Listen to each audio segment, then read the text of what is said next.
नमस्कार, मैं अशोक कुमार पांडे और स्वागत है आपका टीसीएच पर। सुरजीत भल्ला किसी जमाने में मोदी जी के प्रशंसक हुआ करते थे, बड़े इकोनॉमिस्ट हैं। उन्होंने हाल में ही एक आर्टिकल लिखा और उस आर्टिकल का उन्वान था, शीर्षक ये था कि नरेंद्र मोदी यानी भारतीय जनता पार्टी चुनाव तो लगातार जीत रहे हैं लेकिन देश हार रहा है।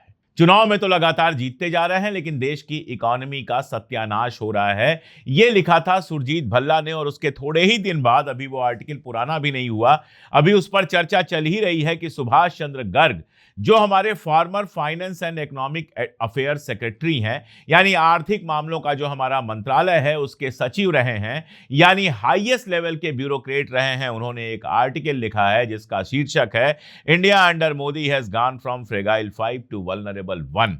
यानी किसी जमाने में 5 ऐसे मुल्कों में हमारा शुमार होता था जिन मुल्कों की इकोनॉमी गड़बड़ा सकती है, जो वल्नरेबल हैं, लेकिन अब उनमें से 4 किनारे हो गए हैं, अकेले हम बचे हैं, वल्नरेबल 1 बचे हैं। यानी दूसरे अल्फाज अगर मैं इस्तेमाल करूं तो आप ये कह सकते हैं कि इंडियन इकोनॉमी दुनिया में सबसे खराब परफॉर्मेंस करने वाली इकोनॉमी बन गई है। अब ये 2 बयान में, ये 2 आर्टिकल मैं क्यों कोट कर रहा हूं? इसलिए कोट कर रहा हूं कि राहुल गांधी, जो कांग्रेस के नेता हैं और विपक्ष के नेता हैं, एलओपी हैं, उनका एक बहुत विस्फोटक बयान आया है। आर्थिक सुनामी आ रही है, भयंकर आर्थिक सुनामी अब आ रही है। उसका कारण है कि हिंदुस्तान का जो प्रोटेक्शन का सिस्टम था, जो इंटरनेशनल इकोनॉमी से एक प्रकार से शॉक अब्जॉर्बर था, उसको बीजेपी ने हटा दिया है। तो एक तरफ से भयंकर आर्थिक सुनामी आ रही है, प्राइसेस बढ़ रही हैं, और ये अभी शुरुआत देखी आपने। ऐसी इकोनॉमिक क्राइसिस आएगी हिंदुस्तान में जो आपने अपने लाइफ में नहीं देखी होगी। राहुल गांधी कहते हैं कि भारत में आर्थिक सुनामी आने वाली है, यानी कि भारत के अंदर बेरोजगारी, गरीबी और बाकी सारी चीजें जबरदस्त तरीके से बढ़ने वाली हैं। इंडियन इकोनॉमी जबरदस्त तरीके से सफर करने वाली है, परेशान होने वाली है। और साथ में यह भी कहते हैं कि यह इकोनॉमिक प्रेशर इतना बढ़ेगा कि इसके चलते नरेंद्र मोदी को इस्तीफा देना पड़ेगा या फिर देश के अंदर इमरजेंसी लग जाएगी। इसमें एक और बात वो कहते हैं जो बेहद इंपॉर्टेंट है। वो कहते हैं सिस्टम के अंदर रिवोल्ट हो रहा है। इलेक्शन कमीशन से लेकर बाकी सारे जो लोग हैं, जो मोदी जी के सिस्टम को चलाते हैं, वो मुझसे कांटेक्ट कर रहे हैं और वो परेशान हैं। उनके समझ में नहीं आ रहा है कि क्या करें, वो रिवोल्ट करने को तैयार बैठे। इसीलिए मैंने आपसे कहा कि सुरजीत भल्ला और सुभाष चंद्र गर्ग जो हैं, वो केवल 2 इकोनॉमिस्ट नहीं हैं, वो 2 इकोनॉमी के जानकार ही नहीं हैं, बल्कि वो सिस्टम के अंदर का हिस्सा रहे हैं। वो शायद देख पा रहे हैं कि सिस्टम के अंदर क्या दिक्कत आ रही है। देखिए, मोदी जी का तो एक ही फार्मूला है, सब चंगा सी, कुछ भी होता रहे, सब ठीक ठाक है, कहीं कोई फर्क नहीं पड़ रहा है, सब अच्छा है। भक्तों को बताते रहो कि हम विश्वगुरु बन रहे हैं, भक्तों को बताते रहो हमारी सेना बड़ी मजबूत हो गई है, भक्तों को बताते रहो कि बस दुनिया में एक ही समस्या बची है और वो बची है हिंदू मुसलमान की समस्या। हिंदू मुसलमान की समस्या में लगे रहो, बाकी सब छोड़ दो, बाकी सब ठीक चल रहा है। ये देश के अंदर जो हमारी गोदी मीडिया है और जो हमारे मोदी जी हैं और जो हमारी सरकार है, वो ये माहौल बनाने पे लगी रहती है। यूपी जैसा राज्य, आप ईस्टर्न यूपी में इस समय चले जाएं, मैं चूंकि उसी इलाके का रहने वाला हूं, लगातार लोगों के फोन आते हैं, मैसेज आते हैं, बात होती है कि बिजली की हालत बेहद खराब है, लगातार लाइट जा रही है, ट्रांसफार्मर फूक रहे हैं, बहुत कम वोल्टेज हो गई है, पंखा तक नहीं चल पा रहा है। ये सारी बातें लगातार आती रहती हैं। लेकिन योगी जी खड़े होकर भाषण देंगे तो किस पर भाषण देंगे? गाय पर भाषण देंगे कि गाय को राष्ट्रीय पशु नहीं घोषित कर सकते, वो तो हमारी माता है, तो राष्ट्रीय माता घोषित कर दीजिए। ये सवाल मैंने उनसे पूछा था, लेकिन खैर अभी विषय दूसरा है। भारतीय जनता पार्टी से जुड़े जितने नेता हैं वो फर्जी बातें चलाने में एकदम माहिर है। जैसे मैं आपको बताऊं, बीजेपी की जो बिहार यूनिट है, उसने एक वीडियो पोस्ट किया, पटना का वीडियो पोस्ट किया, चमचमाती हुई सड़क, दोनों तरफ बिल्कुल शानदार स्ट्रीट लाइट जल रही हैं, गाड़ियां चल रही हैं, और कहा कि देखिए एनडीए ने अपना वादा पूरा किया, पटना कितना सुंदर लग रहा है, कितनी अच्छी सड़कें हो गई हैं। यही वीडियो रविशंकर प्रसाद ने, जो पटना से एमपी भी हैं, पूर्व मंत्री भी रहे हैं और बहुत बड़े वकील हैं इस देश के, उन्होंने भी पोस्ट कर दिया, जबकि यह वीडियो एआई से बना हुआ था। दुनिया एआई के दम पर बिजनेस कर रही है और हमारे यहां एआई के नाम पर आप लोगों को बेवकूफ बनाया जा रहा है। सारे नेता, सारे प्रधानमंत्री, मंत्री बीजेपी के इसी खेल में लगे हुए हैं कि फर्जी चीजें दिखाकर लोगों को कहो सब अच्छा चल रहा है। अब पटना की जनता जो रोज उस सड़क पर चलती है उसको तो पता है कि वो सड़क कैसी है, उसको पता है कैसी लाइट जल रही है। लोगों ने फैक्ट चेक किया और कहा कि ये तो एआई से बना हुआ है। आगे बढ़ने से पहले वही अपील कि अगर चैनल को सब्सक्राइब नहीं किया है तो सब्सक्राइब कर लीजिए, जरा सा काम है, सब्सक्राइब का बटन दबाइए और सब्सक्राइब कर लीजिए। तो बाहर से माहौल बना दीजिए, सब अच्छा है, लेकिन अंदर अंदर सब सड़ रहा है और उस सड़े हुए पर नजर ना जाए इसलिए लगातार हिंदू मुसलमान किया जा रहा है। मैं डेटा पर आऊंगा, लेकिन डेटा से पहले कई सारी कहानियां आपको सुनाऊंगा, क्योंकि कहानियों में कई बार बहुत बड़ा सच होता है। जैसे कल ब्लूमबर्ग ने एक रिपोर्ट दी और उस रिपोर्ट में कहा कि मई के महीने में आरबीआई ने सोना बेचा है और एक अमाउंट दिया कि इतने अरब डॉलर का सोना बेचा गया है। आरबीआई तुरंत सामने आई, पीआई भी तुरंत सामने आई, सबने कहा बेकार की बात है, जितना सोना था उतना ही सोना है। कल मैंने इस पर प्रोग्राम भी किया था। अब आरबीआई ने जो प्रेस रिलीज की है उस प्रेस रिलीज को आप देख लीजिए, उसमें दिया हुआ है एक लिंक और उस लिंक को जब आप क्लिक करेंगे तो एक पेज खुलता है जो लिखता है फॉरेन एक्सचेंज रिजर्व्स। अब इसमें 1.2 पॉइंट देखिए कि गोल्ड कितना है आपके पास और गोल्ड की वॉल्यूम देखिए तो आप कहेंगे हाँ 880.52 जो है ये अप्रैल में भी था और अभी भी है, लेकिन अभी का डेफिनेशन यहां बदल जाता है। आप जब गौर से देखेंगे तो इसमें अप्रैल 24 तक का डेटा तो है, लेकिन अप्रैल 24 के बाद का डेटा गायब है। जून चल रहा है, ना तो मई का डेटा है ना शुरुआत की मई का। जैसे अप्रैल में आप देखिए 3 अप्रैल का डेटा है, 10 अप्रैल का डेटा है, 17 अप्रैल का डेटा है, 24 अप्रैल का डेटा है, यानी अप्रैल तक हर हफ्ते का डेटा दिया गया है। अगर आप मई का भी देखेंगे तो 2 मई का है, 20 मई का है, 27 मई का है, तो महीने में 3 बार डेटा दिया गया है।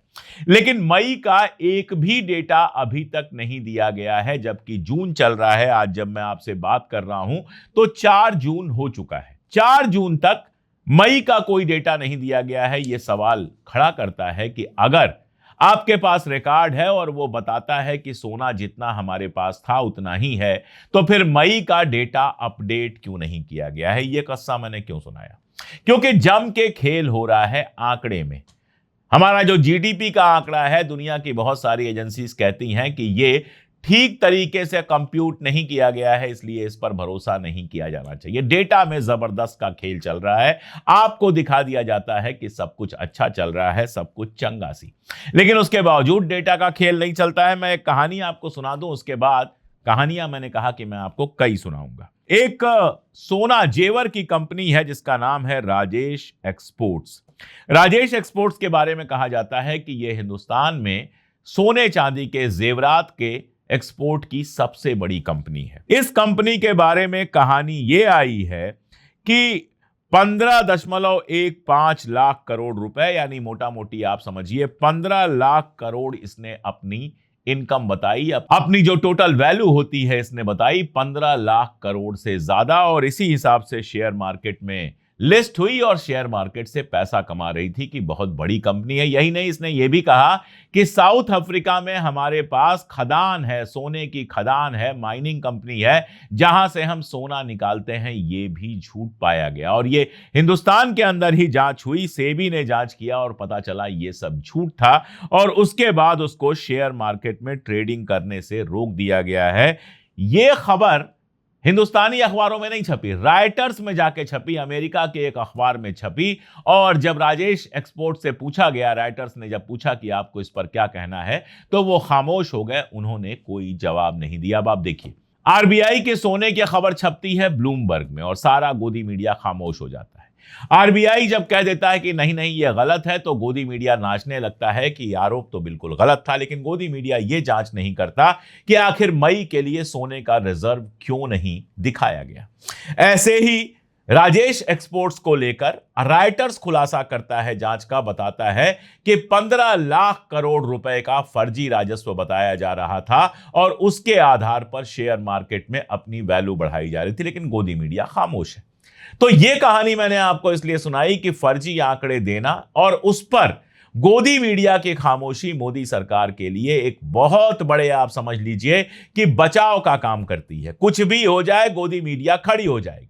आज कंडीशन यह है कि गोदी मीडिया में किसी का घर गिर जाए तो चैनल पर आकर वो कहेंगे बहुत अच्छा हुआ घर गिर गया, मोदी जी का मास्टर स्ट्रोक था ये, अब हम नया घर बना पाएंगे, नहीं तो पुराने घर में टिके रहे। इनका अपना सर फूट जाए तो ये कहेंगे अरे बहुत अच्छा हुआ, जो फालतू का खून था वो निकल गया, मोदी जी का मास्टर स्ट्रोक था। जिस चीज से देश की इकॉनमी खतरे में पड़ रही है, परेशानियां हो रही हैं, उसको भी ये लोग मास्टर स्ट्रोक बताने पर तुले हुए हैं। और इस तरह से आपके घर की तबाही हो रही है, आपके इकॉनमी की तबाही हो रही है, और हमारा गोदी मीडिया मेलोडी खा रहा है, झाल मजीरा बजा रहा है और मस्त है बिल्कुल।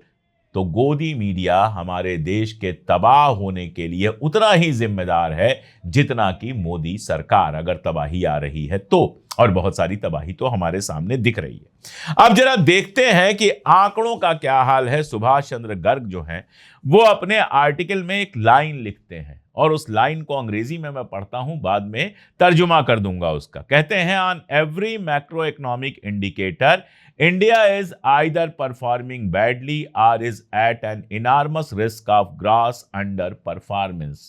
ये लाइन इतनी भयानक है कि जब मैंने पढ़ा तो एक बार मैं कांप गया। इसका कहना है कि जो भी मैक्रो इकोनॉमिक इंडिकेटर्स है, देखिए माइक्रो और मैक्रो का फर्क वो लोग जानते होंगे जो इकोनॉमिक्स पढ़ते हैं, जो नहीं जानते हैं उनको मैं बता दूं। माइक्रो में जब किसी एक यूनिट की बात होती है, मान लीजिए मेरे घर का खर्चा है, तो ये माइक्रो होगा, एक यूनिट की बात हो रही है। जब सबको साथ लेकर बड़ा आंकड़ा बनता है, यानी भारत में मान लीजिए कि जितने हाउस होल्ड हैं, जितने घर हैं, उनका आंकड़ा बनेगा, तो ये मैक्रो इकोनॉमिक होगा।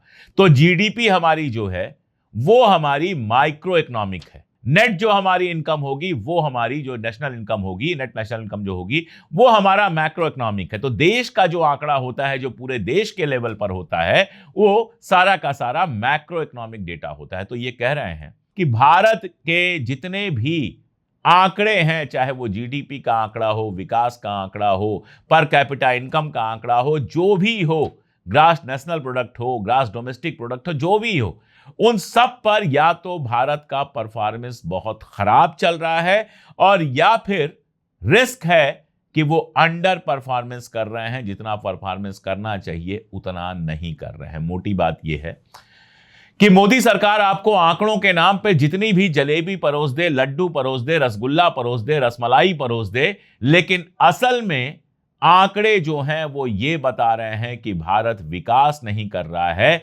भारत में आर्थिक संकट लगातार बढ़ रहा है। और उसके बाद वो एग्जाम्पल देते हैं, कहते हैं जीडीपी ग्रोथ इज कोलैप्सिंग, यानी जीडीपी का जो ग्रोथ है हमारे, जिसमें मोदी जी और उनके मंत्री कुछ दिन पहले दावा कर रहे थे कि जापान को पीछे छोड़कर हम तीसरे नंबर पे आ जाएंगे, वो ग्रोथ जो है वो कोलैप्स कर रही है। एनएसओ, जिसको पहले एनएसएसओ कहते थे, नेशनल स्टैटिस्टिकल ऑर्गेनाइजेशन, उसका जो 2025-26 के लिए सेकंड एडवांस एस्टीमेट आया है वो 7.6% बताता है। लेकिन मैंने आपसे कहा कि आंकड़ों के साथ खेल हो रहा है, इसीलिए गर्ग साहब कहते हैं but this figure is misleading. ये जो फिगर है, ये जो आंकड़ा 7.6% ग्रोथ का दिया गया है, ये गड़बड़ है, ये मिसलीडिंग है, क्योंकि ये केवल 1% इन्फ्लेशन जोड़ रहा है, जबकि हमारे यहां महंगाई जोड़ रहा है कि केवल 1% बढ़ रही है, जबकि हमारे यहां महंगाई जो है वो बहुत तेजी के साथ बढ़ रही है। इसके अलावा भी अगर देखेंगे, बाकी आंकड़ों का भी इन्होंने एग्जाम्पल दिया है कि कैसे हमारे यहां जितने बड़े आंकड़े हैं वो सारे के सारे गड़बड़ा रहे हैं। महंगाई बहुत तेजी के साथ बढ़ रही है, पेट्रोल और डीजल की प्राइस को पहले ही काफी बढ़ाया जा चुका है और आने वाले समय में और बढ़ने की उम्मीद है। और महंगाई और पेट्रोल डीजल की जब बात हो रही है तो एएनआई से बात कर रही थी गीता गोपीनाथ। गीता गोपीनाथ कोई मामूली हस्ती नहीं है, वो आईएमएफ के इंटरनेशनल मॉनेटरी फंड की डिप्टी मैनेजिंग डायरेक्टर रही हैं और जानी मानी इकोनॉमिस्ट हैं। गीता गोपीनाथ कह रही हैं कि तेलों की जो इंटरनेशनल कीमत है वो जल्दी घटने वाली नहीं है, कम से कम 6 महीने साल भर लग जाएगा इनको 70 से $75 पर बैरल पहुंचने में, यानी पुराना जो लेवल था, ईरान की जंग शुरू होने से पहले जो लेवल था, वहां तक पहुंचने में इनको 1 से 1.5 साल लग जाएगा, और वो भी तब जब जंग अभी खत्म हो जाए। यानी जंग मान लीजिए आजकल में खत्म हो जाए, जिसकी कोई उम्मीद दिखाई नहीं दे रही है। लगातार अटैक्स हो रहे हैं, कुवैत पर अभी अटैक हुआ है, बहरीन पर अटैक हुआ है, ईरान पर भी अटैक्स हुए हैं। अभी वल्नरेबल सारी कंडीशन बनी हुई है, लेकिन मान लें कि इस हफ्ते बंद हो जाती है जंग, फर्ज कीजिए कि संडे को यह जंग खत्म हो जाती है, तब भी 1.5 साल लग जाएगा ऑयल सप्लाई नॉर्मल होने में। और जब ऑयल सप्लाई नॉर्मल होगी तभी जाकर ऑयल की प्राइस 70 से $75 पहुंचेगी, यानी पुराने लेवल पर पहुंचेगी। तो कहती हैं कि इस बीच में 1.5 साल का जो टाइम है उसमें तेल की प्रॉब्लम बनी रहेगी, इसलिए प्राइसेस बढ़ते रहेंगे।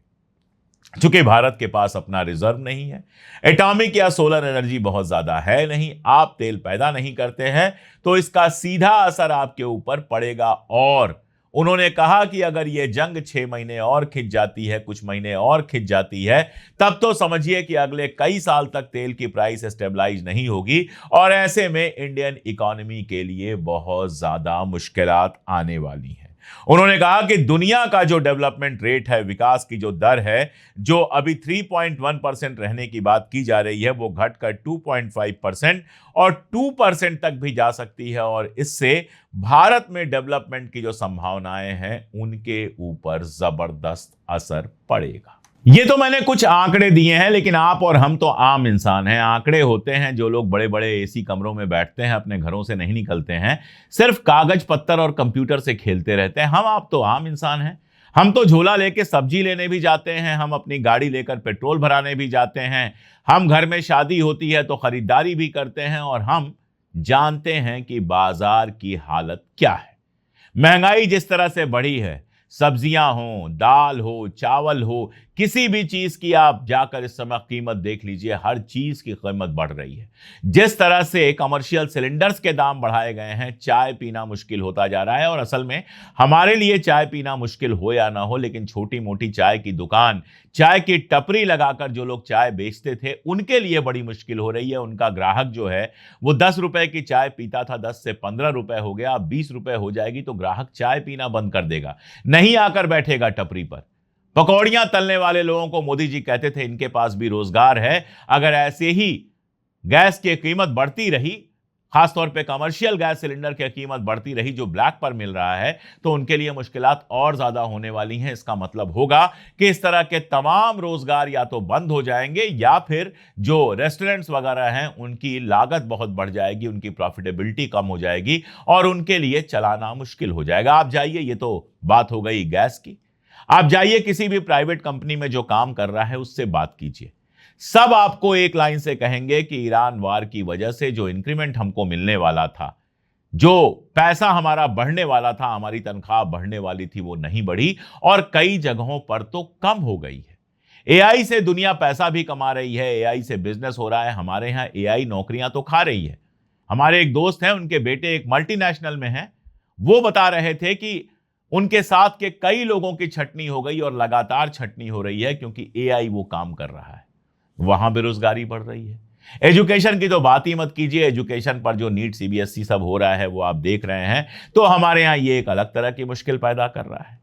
तो अगर एक तरफ महंगाई बढ़ती जाएगी, दूसरी तरफ रोजगार में छटनी होती जाएगी, तो राहुल गांधी जो कह रहे हैं इकोनॉमिक सुनामी, वो तो आनी ही है। आप देखिए, महंगाई बढ़ती जाएगी, महंगाई जब बढ़ती है तो डिमांड कम हो जाती है। इसको ऐसे समझिए, मान लीजिए ये पेन 20 रुपए की है, तो हो सकता है कि दुकानदार दिन में 50 पेन बेच ले, लेकिन अगर इसी पेन की कीमत बढ़कर 40 रुपए हो जाएगी तो 50 की जगह 25 ही बेच पाएगा। लोग सस्ती वाली पेन खरीदना पसंद करेंगे, बहुत सारे लोग।